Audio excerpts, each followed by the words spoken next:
ബംഗളൂരു ബെന്നാർഘട്ടയിൽ വാഹനാപകടത്തിൽ 2 മലയാളികൾ മരിച്ചു എന്ന ഒരു വാർത്ത കൂടി ഇപ്പോൾ വരുന്നു. നിലമ്പൂരിലെ ആർഷ് പി ബഷീർ, കൊല്ലത്തെ മുഹമ്മദ് ഷാഗൂബ് എന്നിവരാണ് മരിച്ചത്. ഈ അപകടത്തിൻ്റെ കൂടുതൽ വാർത്തകൾ അരുൺ പൂപ്പറമ്പ ബംഗളൂരിൽ നിന്ന് നൽകും. അരുൺ, എന്താണ് ഉണ്ടായത്?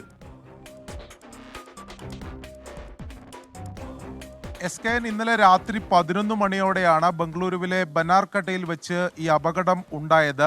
ഈ അപകടത്തിൽപ്പെട്ട കാറിൽ 4 പേരായിരുന്നു ഉണ്ടായിരുന്നത്. ഇവർ സഞ്ചരിച്ചിരുന്ന ഈ വാഹനം നിയന്ത്രണം വിട്ട് റോഡരികിൽ ഉണ്ടായിരുന്ന മരത്തിൽ ഇടിക്കുകയായിരുന്നു. 2 പേരാണ് മരിച്ചത്.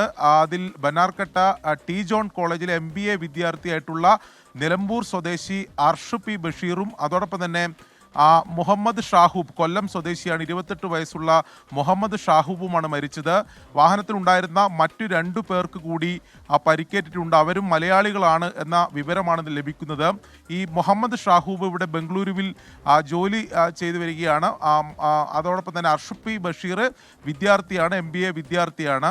എന്തായാലും വളരെ ദാരുണമായ അപകടമാണ് ഉണ്ടായിട്ടുള്ളത്. പരിക്കേറ്റ 2 പേരുടെ നില ഗുരുതരമല്ല എന്നതാണ് നമുക്ക് ലഭിക്കുന്ന വിവരം. ഈ കാർ അമിത വേഗതയിലായിരുന്നു എന്ന വിവരമാണ് പോലീസിൽ നിന്ന് ലഭിക്കുന്നത്. എന്തായാലും മരിച്ച 2 പേരുടെയും ബന്ധുക്കളെ വിവരം അറിയിച്ചിട്ടുണ്ട്. അവർ ബംഗളൂരുവിലേക്ക് വന്നുകൊണ്ടിരിക്കുകയാണ്. അവരെത്തിയതിനു ശേഷം പോസ്റ്റ്മോർട്ടം നടപടികൾ കൂടി പൂർത്തീകരിച്ചതിന് ശേഷം മൃതദേഹം ബന്ധുക്കൾക്ക് വിട്ടു നൽകും.